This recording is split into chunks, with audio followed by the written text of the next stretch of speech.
میں بہک سکوں یہ مجال کیا میرا رہنما کوئی اور ہے۔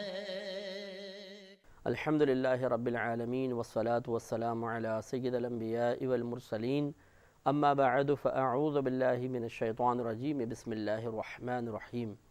الحمدللہ الہادی پروگرام میں مختلف ٹاپکس پر دروس قرآن کا سلسلہ جاری ہے۔ جیسے کہ آپ کو معلوم ہے کہ اس پروگرام کا فارمیٹ یہ ہے کہ ہم کسی ایک موضوع کا انتخاب کرنے کے بعد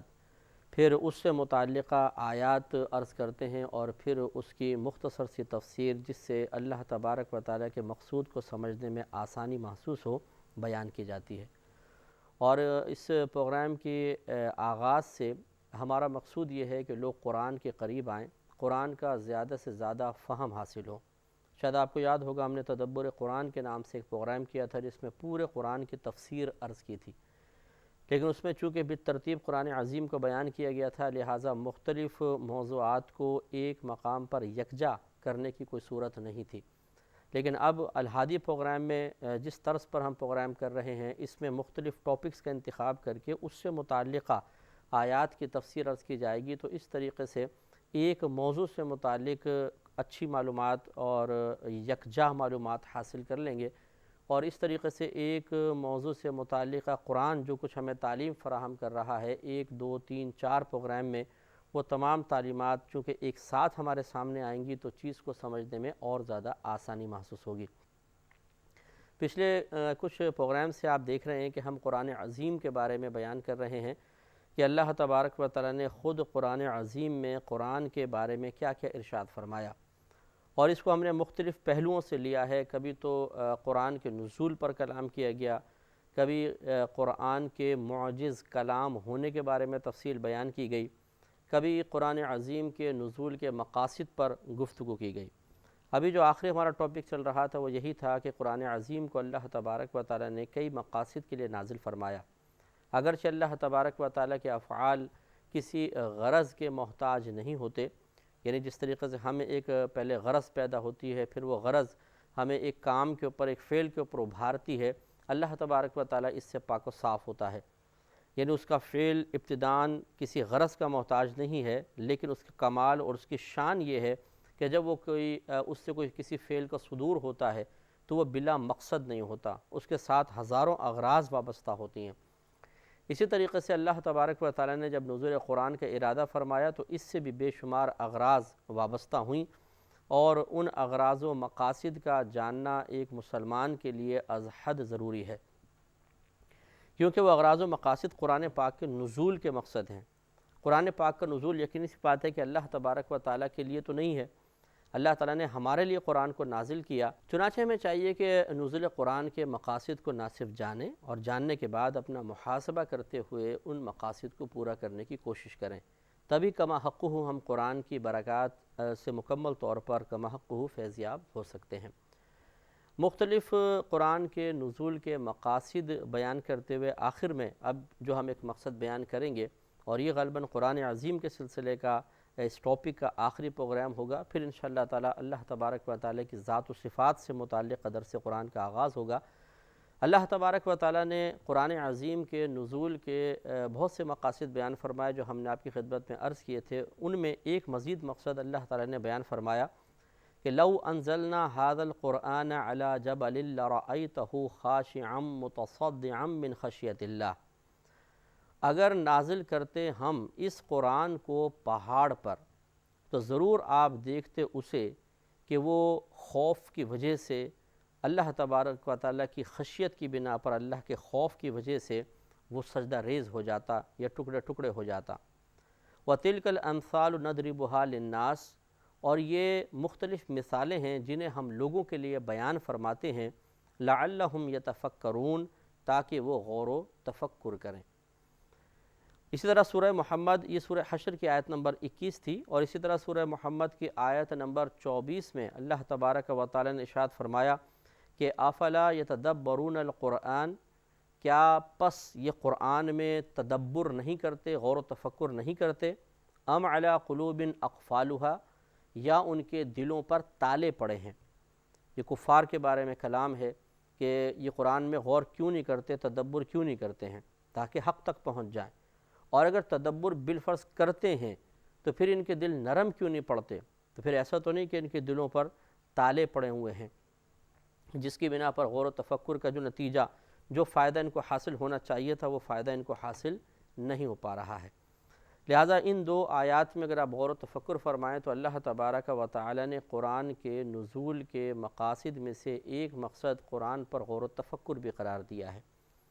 اللہ تعالیٰ نے ہمیں قرآن عطا فرمایا، اس میں کم و بیش 114 صورتیں اور 6666 آیات نازل فرمائیں، اور اللہ تعالیٰ ان میں غور و تفکر کی دعوت دے رہا ہے۔ میرا رہنما کوئی اور ہے۔ پہلی آیت کو لے لیتے ہیں، سورہ حشر کی آیت نمبر 21 میں اللہ تعالیٰ نے فرمایا کہ اگر ہم اس قرآن کو پہاڑ پر نازل فرماتے، اور شارحین نے فرمایا کہ اس کا مطلب یہ ہے، اللہ کے کہنے کا مقصود یہ ہے کہ پہاڑ پر نازل فرماتے اس طرح کہ پہلے اس کو عقل دے دیتے اور پھر قرآن عظیم کو نازل فرماتے، تو یہ پہاڑ اللہ تبارک و تعالیٰ کے خوف کی وجہ سے پھٹ جاتا، ٹکڑے ٹکڑے ہو جاتا۔ یعنی اگر یہ عقل والا ہوتا تو یہ قرآن کے مضامین پر واقفیت کے بعد اللہ تبارک و تعالیٰ کا اتنا خوف محسوس کرتا کہ اس کے ٹکڑے ٹکڑے ہو جاتے، یہ اپنی جگہ قائم نہ رہ پاتا۔ اور اللہ تعالیٰ نے فرمایا کہ وہ امثال ہیں جن کو ہم لوگوں کے لیے بیان کرتے ہیں، تو کیا یہ اس لیے ہم نے بیان کیا تاکہ یہ غور و تفکر کریں۔ اس کا مطلب یہ ہوا کہ دیکھیں عقل تو ہمارے پاس بھی ہے، اگر پہاڑ کو عقل دی جاتی تو اس جیسی مضبوط شے بھی اللہ کے خوف کی وجہ سے ٹکڑے ٹکڑے ہو جاتی،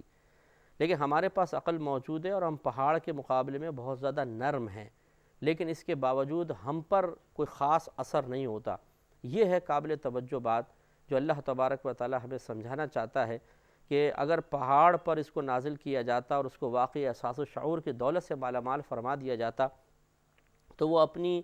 سختی اور مضبوطی کے باوجود اپنی جگہ پر قائم نہ رہ سکتا، تو انسان پر حیرت ہے، لیکن اللہ تعالیٰ حیرت نہیں کرے گا۔ ہم جیسے آپس میں کہیں کہ ہم انسانوں پر ہمیں پھر حیرت کرنی چاہیے اور تعجب کرنا چاہیے کہ اتنا کمزور ہونے کے باوجود یہ کیسے قائم رہتا ہے۔ اس کا مطلب یہ ہوا کہ ہمیں یہ سمجھایا جا رہا ہے کہ جس طرح قرآن پر غور و تفکر کرنے کا حق ہے، ویسا تم غور و تفکر نہیں کر رہے ہو، لہٰذا غور کرو، تفکر کرو، تدبر کرو کہ یہ بھی اللہ تبارک و تعالیٰ کے نزول قرآن یا اللہ کی طرف سے قرآن کو اتارے جانے کا ایک بنیادی مقصد ہے۔ اور دوسری آیت جو سورہ محمد کی آیت نمبر 24 ہے، اس میں اللہ تبارک و تعالیٰ نے کفار کی مذمت بیان فرمائی کہ یہ قرآن پہ کیوں غور نہیں کرتے ہیں، قرآن پہ غور کرنا چاہیے، اور یا پھر ان کے دلوں پہ تالے پڑے ہیں۔ اس کا مطلب یہ ہے کہ اگر کوئی قرآن پاک پر غور نہ کرے، یہ بھی قابل مذمت بات اور کفار کی عادات میں شامل تھا، اور اگر کوئی غور و تفکر کے سعادت حاصل کر لیتا ہے لیکن سطحی قسم کی کرتا ہے اور اس کے احساسات میں، اس کی کیفیات میں، اس کے اعمال و افعال میں کوئی تبدیلی واقع نہیں ہوتی، تو اس کا مطلب یہ ہے کہ اس کا دل بیمار ہے، جس کو کہتے ہیں کہ دل پہ تالا پڑ گیا ہے، کہ اس کا دل اثر قبول نہیں کر رہا ہے۔ اور دونوں چیزیں قابل تشویش ہیں، ایک غور و تفکر نہ کرنا، ایک ہے کہ غور و تفکر کرنے کے بعد بھی اپنے اعمال کے اندر اپنی کیفیات میں تبدیلی پیدا نہ ہونے دینا۔ یہ دونوں چیزیں قابل گرفت ہیں اور کفار کا طریقہ رہا ہے، اور اللہ تبارک و تعالیٰ کو ناپسند ہے، تبھی مقام مذمت پر ان کا تذکرہ کیا گیا ہے۔ تو دیکھیے ہم جس سے محبت کرتے ہیں، جس سے پیار کرتے ہیں، جس سے کچھ ہمارا قلبی لگاؤ ہوتا ہے، چاہے وہ ماں کی شکل میں ہو، باپ کی شکل میں ہو، بیوی بچوں کی شکل میں ہو، مجازی محبت کسی سے ہو جاتی ہے، دوست احباب ہوتے ہیں، تو ہم کوشش یہی کرتے ہیں کہ جان بوجھ کر ان کی ناپسندیدگی والا کوئی عمل نہ کریں، انہیں اذیت نہ ہو، انہیں تکلیف نہ پہنچائی جائے۔ یہ اس وجہ سے کہ ہم کچھ حق سمجھتے ہیں، ماں کا ماں ہونے کے اعتبار سے، باپ کا باپ ہونے کے اعتبار سے، بیوی کا بیوی ہونے کے اعتبار سے، دوست کا دوست ہونے کے اعتبار سے، تو ہمیں غور و تفکر کرنا چاہیے کہ پھر اللہ تبارک و تعالیٰ کا ہمارا رب ہونا، روح ہونے کے اعتبار سے، ہمارے خالق و مالک ہونے کے اعتبار سے کتنا زیادہ حق ہوگا۔ تو جب ہم ان عام لوگوں سے کچھ تعلق کی بنا پر اور ان کے بعض احسانات کی بنا پر نہیں چاہتے کہ ہماری وجہ سے ان کو کوئی تکلیف ہو، یا ہم ان کی ناپسندیدگی والا کام کر کے ان کے لیے نفرت کا باعث بنے، تو پھر اس سے کہیں زیادہ بڑھ کر ہمیں اللہ تبارک و تعالیٰ کے بارے میں غور و تفکر کرنا چاہیے، اللہ کی پسند و ناپسند کا خیال کرنا چاہیے کہ اگرچہ ہمارے کسی عمل سے اللہ تعالیٰ کا کوئی معاذ اللہ تکلیف کا کوئی تصور نہیں ہے، وہ اثر قبول کرنے سے پاک و صاف ہے، لیکن یہ ضرور ہے کہ جب ہم اللہ تعالیٰ کی مرضی کے موافق کام نہ کریں، اس کے احکام کے خلاف عمل کرنے کی کوشش کریں تو وہ غضبناک ہوتا ہے، اور جس کا نتیجہ نکلتا ہے کہ بسا اوقات وہ نعمتوں کو ہم سے روک لیتا ہے، کبھی مصیبتوں کے دروازے ہم پر کھول دیتا ہے، اور کبھی ایسا بھی ہوتا ہے کہ وہ نعمتوں کے دروازے کھول دیتا ہے لیکن پھر اپنی تائید غیبی کو ہٹا لیتا ہے اور ہمیں نفس و شیطان کے حوالے کر دیتا ہے، اور اس طرح نعمتوں کی فراوانی کی وجہ سے انسان اپنے آپ کو آخرت کو سے دور کر لیتا ہے اور ہلاک ہو جاتا ہے۔ میرا رہنما کوئی اور ہے۔ اب یہ دیکھیے، اس سے پہلے کہ میں عرض کروں کہ کیسے ہمیں قرآن پہ تفکر و تدبر کرنا چاہیے، یہ بات ضرور سمجھ لیں کہ خود قرآن عظیم میں اللہ تبارک و تعالی نے ارشاد فرمایا کہ لا یکلف اللہ نفسا الا وسعها، اللہ تبارک و تعالی کسی جان کو اس کی وسعت سے زیادہ، ہمت سے زیادہ آزمائش میں مبتلا کرتا ہی نہیں ہے۔ جس کے اندر جتنی ہمت ہوتی ہے، جتنی اللہ نے اس کو وسعت دی ہے، اسی حساب سے اس کے لیے آزمائش مقرر کی گئی ہے۔ لہٰذا قرآن عظیم میں مختلف قسم کی آیات ہیں، بعض آیات کا تعلق احکام سے ہے، اور وہ ایسی آیات ہیں کہ جن سے حکم نکلتا ہے کسی بھی قسم کا، سود کے بارے میں، تجارت کے بارے میں، طلاق کے بارے میں، نکاح کے بارے میں۔ یقینی سی بات ہے کہ جب تک کسی نے پہلے تمام اصول وغیرہ نہ پڑھے ہوں، پہلے اس نے کچھ اور علوم و فنون نہ پڑھے ہوں، وہ ان آیات سے کما حقہ مسئلے کا اخراج نہیں کر سکتا، احکام نہیں نکال سکتا، صحیح احکام گہرائی کے ساتھ نہیں جان سکتا۔ اس لیے کہ قرآن کے احکام کو جاننے کے لیے پہلے اصول فقہ کا پڑھنا ضروری ہوتا ہے۔ اسی طریقے سے حدیث کو اس نے پڑھا ہو تو اس کی روشنی میں قرآن کو سمجھنے میں آسانی ہوتی ہے۔ اسی طرح اسے تفسیر کا علم بھی معلوم ہونا چاہیے، علم تفسیر بھی اس کے پاس ہونا چاہیے، جس کی برکت سے وہ قرآن سے صحیح احکام اخذ کر سکے۔ لیکن ہر شخص ایسا نہیں کر سکتا، یہ علماء کا کام ہوتا ہے۔ لہٰذا معلوم ہوا کہ اس قسم کی آیات کہ جن میں احکام بیان ہوئے ہیں، ان میں تفکر و تدبر کی دعوت صرف علماء اسلام کو دی جائے گی، مجتہدین کو دی جائے گی، ان لوگوں کو دی جائے گی جو قرآن و حدیث تک پہنچنے سے پہلے ان تمام علوم و فنون کو پڑھ چکے ہوتے ہیں کہ جن کی برکت سے پھر قرآن کو سمجھنا آسان ہو جاتا ہے۔ لہٰذا اب یہ نہیں ہے کہ عوام صرف ان آیات مبارکہ پر غور و تفکر کرنے کے بعد قرآن کی ہر آیت پر غور و تفکر کرنے لگ جائے کہ چلیں جی احکام کے اندر بھی ہمیں غور کرنا پڑے گا کیونکہ اللہ نے فرمایا کہ یہ غور و تفکر کیوں نہیں کرتے۔